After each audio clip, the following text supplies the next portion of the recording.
तो आज हम ना स्टार्ट करने वाले हैं यूनिट 1 के इम्पॉर्टेंट टॉपिक्स। ऐसे ये सीरीज़ कंटिन्यू रहेगी जिसमें हम यूनिट वाइज इम्पॉर्टेंट जो मोस्ट इम्पॉर्टेंट टॉपिक होता है आपके इंडियन नेट कॉमर्स के एग्ज़ाम के लिए वो कवर करेंगे।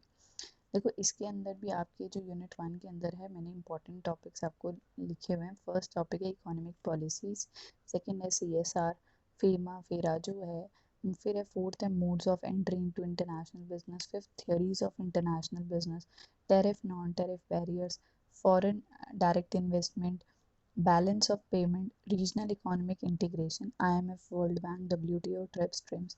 देखो ये ना मोस्ट इंपॉर्टेंट टॉपिक्स है। ये ऐसे टॉपिक्स है जिनको आप निगलेक्ट बिल्कुल नहीं कर सकते। बाकी के टॉपिक्स भी दो इम्पॉर्टेंट है लेकिन ये मोस्ट इम्पॉर्टेंट टॉपिक्स में से एक आता है। अब आता है आज हम कवर करेंगे इसमें इकोनॉमिक पॉलिसीज़ का फर्स्ट पार्ट जो कि है फिस्कल पॉलिसी। देखो एक दो तरह की ना पॉलिसीज़ होती हैं, एक होती है फिस्कल पॉलिसी और एक होती है आपकी मॉनेटरी पॉलिसी। इसमें डिफरेंशिएट भी देखेंगे लेकिन आज कवर करेंगे हम क्या फिस्कल पॉलिसी। देखो fiscal policy is related to the income and expenses of government. देखो इसके अंदर एक चीज़ आप करो कि जो ये फिस्कल पॉलिसी होती है वो किससे रिलेटेड होती है, आपकी इनकम और एक्सपेंसेस से। यानी आपकी कितनी कमाई हो रही है और आपका कितना खर्चा हो रहा है। किसका खर्चा हो रहा है? गवर्नमेंट का। फिस्कल पॉलिसी जो है ना वो गवर्नमेंट बनाती है। ये चीज़ याद रखना, फिस्कल पॉलिसी कौन बनाता है? गवर्नमेंट बनाती है। क्यों बनाती है? बेसिकली उसको अपनी इनकम और अपने एक्सपेंसेस को जज ऑन करना होता है। It refers to budgetary policy of the government. ये एक तरह का बजटरी पॉलिसी है कि बजट बनाने के लिए हमें सबसे पहले फिस्कल पॉलिसी चाहिए होती है। फिस्कल पॉलिसी में भी defined as the part of economic policies which deals with taxation. देखो एक चीज याद रखो, इनकम क्या होगी गवर्नमेंट की। अगर हम बात करें गवर्नमेंट की इनकम दो तरीके से हो सकती है। या तो हो सकती है एक टैक्स, ठीक है यहाँ पे लिख देते हैं, एक तो होती है टैक्स इनकम, ठीक है, और एक होती है नॉन टैक्स। टैक्स हो गई आपका इनडायरेक्ट टैक्स, डायरेक्ट टैक्स, सारे टैक्स जो आपके इनकम टैक्स के अंदर, इनकम टैक्स है, आपका GST है, ये सारे आपके आते हैं टैक्स इनकम, जो गवर्नमेंट एक तरह से रोड टैक्स, एंटरटेनमेंट टैक्स आपसे चार्ज करती है, जिसे हम कर भी बोलते हैं हिंदी में। तो वो होता है आपका एक टैक्स इनकम। वेरएज एक होती है नॉन टैक्स इनकम, जैसे आपकी पेनल्टीज चार्ज हो जाती है, फाइन्स होते हैं, बिल्स वगैरह जो भी होते हैं जो government apart from tax earn करती है, वो तो हो गई इनकम। लेकिन अगर हम बात करें एक्सपेंसेस क्या होता है गवर्नमेंट की, में भी रोड्स बनानी है, में भी पब्लिक पार्क्स बनाने हैं, एजुकेशन में पैसा लगाना है, तो ये सारा आपका आ जाता है एक्सपेंसेस। तो ये अब एक तरह का बजट बनाते हैं इसके अंदर कि हमारी कितनी इनकम है, हमारे कितने एक्सपेंडिचर हैं, गवर्नमेंट बनाती है बेसिकली। तो फिस्कल पॉलिसी यही है सारी की सारी। अगर हम इसके अंदर बात करें सारी की सारी यही है, which deals with the taxation, government expenses, ये सब कुछ, borrowings, deficit financing and management of public debts in economy. ये चारों वर्ड्स अभी ना आपको आगे वाली स्लाइड में क्लियर हो जाएंगे। क्या? बोरोइंग, डेफिसिट फाइनेंसिंग और ये पब्लिक डेट्स आगे वाली स्लाइड में कवर हो जाएंगे। देखो नेक्स्ट है इसके अंदर ना, अब क्या आपका इसके अंदर इंस्ट्रूमेंट्स हैं। इंस्ट्रूमेंट किस चीज़ के? आपके एक तरह से फिस्कल पॉलिसी के क्या क्या इंस्ट्रूमेंट्स हैं, यानी कौन कौन से तौर तरीके, एक तरह से टूल्स कह सकते हो आप। Taxation policy, public debt, deficit financing और पब्लिक एक्सपेंडिचर। अब एक एक करके ना हम इसके अंदर पढ़ेंगे कि क्या क्या है। देखो सबसे पहले इसके अंदर टैक्सेशन पॉलिसीज़। अब अगर हम इसके अंदर टैक्सेशन पॉलिसीज़ करें, टैक्सेशन पॉलिसीज़ क्या होती हैं अगर हम इसके अंदर देखें, टैक्सेशन वही जैसे क्या है, गवर्नमेंट का मेन क्या है, रेवेन्यू, यानी इनकम गवर्नमेंट को कहाँ होती है, यहीं से ही होती है। बोथ डायरेक्ट टैक्सेस, देखो एक होता है आपका डायरेक्ट टैक्स और एक होता है इनडायरेक्ट टैक्स। जब आप डायरेक्टली गवर्नमेंट को दे रहे हो, कोई इंटरमीडियरी नहीं है, आप जा रहे हो आप सीधा गवर्नमेंट को दे रहे हो, वो हो गया आपका क्या, डायरेक्ट टैक्स। वेरस अब एक होता है इनडायरेक्ट टैक्स, जैसे आप एक चिप्स का पैकेट लेने गए, वहाँ पे उसमें ब्रैकेट में लिखा होता है 5 rupees but inclusive of all the taxes. अब आप टैक्सेस गवर्नमेंट को नहीं दे रहे, आप शॉपकीपर को दे रहे हो, शॉपकीपर आगे गवर्नमेंट को पास ऑन करेगा।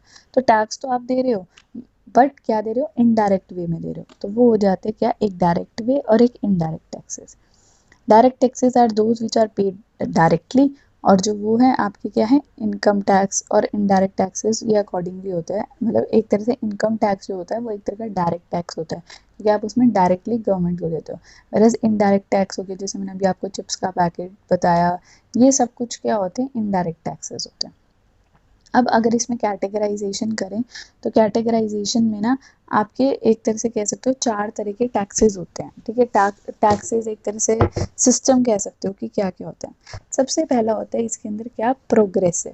देखो प्रोग्रेसिव से आपको नाम से ही समझ में आ रहा है, प्रोग्रेसिव का मतलब बढ़ते जाने वाला, ठीक है। अब अगर क्या है समझो, ये था आपका प्रोग्रेसिव का मतलब अगर हम बेसिकली देखें तो यही है इसके अंदर कि जैसे जैसे आपकी इनकम बढ़ रही है, ठीक है, वैसे वैसे आपकी क्या है टैक्स भी बढ़ रहा है। लेट्स से आपकी पहले इनकम थी 10, ठीक है, तब आपका 10 के था लेट्स से, और आपका टैक्स था कितना 10%। जैसे आपकी 20 के हुई वैसे आपका रेट हो गया 20%। ये यानी आपकी जैसे जैसे इनकम बढ़ रही है वैसे वैसे आपका क्या है टैक्स बढ़ रहा है। तो ये हो गया प्रोग्रेसिव। एक बार मैं इसका डायग्राम भी बना देती हूँ। ये हो गया क्या, प्रोग्रेसिव, यानी जैसे जैसे आपकी इनकम बढ़ रही है वैसे वैसे आपके क्या है टैक्सेस भी इंक्रीज होते जा रहे हैं। अब बात करते हैं इसके अंदर प्रोपोर्शनल की। प्रोपोर्शनल का मतलब क्या होता है, इसके अंदर जैसे आपकी इनकम थी पहले 10 के, फिर होगी 50 के, फिर हो गई 30 के, मतलब 80 के लगा लो, 80 की हो गई, या फिर आपकी कह दो 100 की हो गई। तो अब क्या है इसके अंदर 10 की हो चाहे 50 की हो चाहे 80 की हो चाहे 100 की हो, इसमें क्या है बेसिकली आपकी जो टैक्स रेट है, ठीक है, टैक्स रेट जैसे लेट्स से यहाँ पे 20% था, यहाँ पे भी 20% है, यहाँ पे भी 20% है, यहाँ पे भी 20% है, वो होता है प्रोपोर्शनल। इन शॉर्ट अगर हम प्रोपोर्शनल का डायग्राम बनाएं इसके अंदर तो प्रोपोर्शनल का डायग्राम क्या बनेगा, आप देखिए ऐसे करके ऐसे, क्यों, क्योंकि इसमें टैक्स रेट क्या हो रहा है सेम ही रह रहा है। अब देखिए इसके अंदर प्रोग्रेसिव का क्या है, जैसे जैसे इनकम बढ़ी वैसे वैसे आपका टैक्स बढ़ा। प्रोपोर्शनल में क्या है, जैसे जैसे आपका क्या है एक तरह से इनकम बढ़ती रही वैसे वैसे आपका टैक्स रेट भी सिमिलर ही रहा, पहले भी 20 उसके बाद भी 20, जैसे जितनी इनकम बढ़ेगी पर टैक्स रेट क्या है सेम रहेगा। फिर पढ़ते हैं इसके अंदर हम आपका क्या, रिग्रेसिव। रिग्रेसिव ना प्रोग्रेसिव से ऑपोजिट होता है। इसमें क्या था, जैसे जैसे इनकम बढ़ेगी वैसे वैसे आपका टैक्स बढ़ेगा। अब इसके अंदर लेट्स से आपकी इनकम थी 10 के, ठीक है, आपका टैक्स रेट था लेट्स से 20%। अब आपकी इनकम होगी 20 के, तो आपका टैक्स रेट हो गया 10%। तो ये क्या हो गया, ऑपोजिट हो गया किससे, इसमें ऐसे हो जाएगा डायग्राम, जैसे जैसे इनकम बढ़ रही है वैसे वैसे आपका टैक्स क्या है डिक्रीज हो रहा है। तो ये तो 3 तरह के मोस्ट इंपॉर्टेंट होते हैं। एक होता है प्रोग्रेसिव, प्रोग्रेसिव जैसे जैसे इनकम बढ़ेगी वैसे वैसे आपका टैक्स बढ़ेगा। एक होता है प्रोपोर्शनल, टैक्स रेट सिमिलर रहेगा। रिग्रेसिव, जैसे जैसे इनकम बढ़ेगी वैसे वैसे इसका क्या आएगा, डाउनफॉल आएगा। अब आती है डिग्रेसिव की बारी। डिग्रेसिव का मतलब क्या होता है, एक तरह से पहले क्या होता है थोड़ा सा प्रोग्रेसिव होता है और उसके बाद क्या हो जाता है ये प्रोपोर्शनल बन जाता है। देखो पहले क्या है, एक तरह से आप लगा लो पहले आपकी इनकम थी 10 की, तब ये लगता था 5% पे, ठीक है, तब इसका टैक्स रेट था 5%। अब आपकी इनकम होगी 30 की, ठीक है, तब क्या हुआ इसके आपके टैक्सेस उन्होंने बढ़ा के बेसिकली क्या कर दिए, लेट्स से वही 5% वो 10% कर दिए। फिर आपकी इनकम 50 की हुई, फिर आपकी क्या है टैक्स रेट एक तरह से आपका फ्लैट रेट लगना शुरू हो गया जैसे 50। तो यानी इन फर्स्ट स्टेज वो क्या था, पहले यहाँ पे प्रोग्रेसिव है यहाँ से यहाँ तक, और फिर यहाँ से यहाँ पे आपका क्या है प्रोपोर्शनल हो रहा है, एक फ्लैट रेट आ रहा है। इसके अंदर देखिए यहाँ पे भी आपका क्या था, एक फ्लैट रेट ही था आपका प्रोपोर्शनल में। तो पहले प्रोग्रेसिव फिर प्रोपोर्शनल इज डिग्रेसिव टैक्स, ठीक है। तो ये 4 तरह के टैक्सेस थे। अब करते हैं आगे कंटिन्यू। देखो अब नेक्स्ट है इसके अंदर पब्लिक डेट। पब्लिक डेट का मतलब बेसिकली अगर हम समझे तो ये है कि अगर कंट्री के अंदर हम खाली ना टैक्सेशन पॉलिसी काम नहीं चला सकते, हमें हमें उधार लेना पड़ता है थोड़ा सा। जैसे कि देखो government needs a lot of fund from the economic slum for the economic slums of the country, यानी गवर्नमेंट को इकोनॉमी को रेज ऑफ करने के लिए भी कुछ पैसा चाहिए होता है, यानी एक तरह से उधार चाहिए होता है। No country can alone mobilize fund by the way of taxes only. तो कोई कंट्री ऐसी नहीं है जो सिर्फ टैक्सेस पे चल रही हो, यानी टैक्सेस के रेवेन्यूज पे चल रही हो बेसिकली। तो therefore government resort to public debt. तो गवर्नमेंट क्या करती है, पब्लिक डेट करती है। तो पब्लिक डेट अगर हम बात करें इसके अंदर आपका पब्लिक डेट जो है 2 तरीके से लिया जा सकता है, एक होता है इंटरनल डेट, एक हो सकता है एक्सटर्नल सोर्सेज। इंटरनल डेट हो गया कंट्री के अंदर अंदर, यानी कंट्री से ही ले रहे हैं इंडिया के अंदर अंदर। फिर एक्सटर्नल हो गया IMF से ले लिया, आपका वर्ल्ड बैंक से ले लिया, ये सब। कुछ। फिर नेक्स्ट है डेफिसिट फाइनेंसिंग। डेफिसिट का मतलब क्या होता है, जब कमी हो जाती है, और फाइनेंसिंग मतलब पैसा। तो जब पैसों में कमी हो जाती है तो हम क्या करते हैं, उधार लेते हैं। एक तरह से उधार इन द सेंस आप ये कह सकते हो इसके अंदर, जब आपके जो है एक्सपेंसेस ज़्यादा हो जाते हैं किसके, आपके रेवेन्यू से। ठीक है, क्या एक्सपेंसेस ज़्यादा यानी खर्चा ज़्यादा हो गया आपकी कमाई से, तो आप क्या करोगे, आप भी उधारी लोगे। ठीक है, अब आप क्या करते हो इसके अंदर, ये क्या होता है, देखो, deficit financing refers to financing the budgetary deficit means excess of government expenses, यानी गवर्नमेंट के खर्चे ज़्यादा हो गए एज कम्पेयर टू उनका रेवेन्यू है।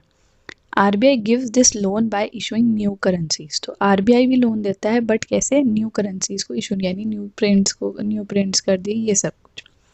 लास्ट है आपका इसके अंदर फोर्थ जो है public expenditure. An increase in public expenditure can be employed by government to fight against depression and unemployment, यानी पब्लिक के ऊपर खर्चा करना। देखो सबसे पहले अगर हम बात करें चारों इंस्ट्रूमेंट की, पहले क्या हो गया कि गवर्नमेंट कमाई कहाँ से करेगी, वो हो गया टैक्सेशन पॉलिसी से।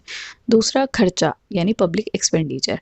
तीसरा क्या है, उधार भी लेगी एक्सपेंडिचर के साथ साथ, अगर हम बात करें टैक्सेशन के साथ साथ कमाई के लिए पब्लिक डेट लेगी, फिर उसकी अगर कमी पड़ जाती है तो वो हो गया डेफिसिट फाइनेंसिंग। तो ये 4 इंस्ट्रूमेंट्स थे। अब है इसके अंदर एक ऑब्जेक्टिव है, छोटा ही टॉप इसके अंदर है बस। ऑब्जेक्टिव्स क्या होते हैं फिजिकल पॉलिसी के, ये 3 ऑब्जेक्टिव्स होते हैं मोस्ट इंपॉर्टेंट। फर्स्ट पे अगर हम प्रेफरेंस रखें तो उसका मेन होता है फिजिकल पॉलिसी फुल एम्प्लॉयमेंट।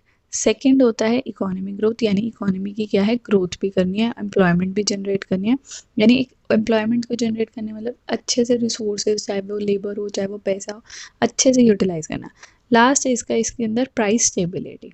ठीक है, तो ये इसके ऑब्जेक्टिव्स रहते हैं, नॉर्मली हैं। अब इसके अंदर आपको एक क्वेश्चन याद रखना कि फिजिकल पॉलिसी कौन बनाता है, गवर्नमेंट बनाती है। क्यों बनाती है, एक तरह से आपके इनकम और एक्सपेंडिचर को देखने के लिए कि क्या है। ये टॉपिक्स था आपका फिजिकल पॉलिसी। अब नेक्स्ट क्लास में हम कवर करेंगे क्या, आपकी मॉनेटरी पॉलिसी।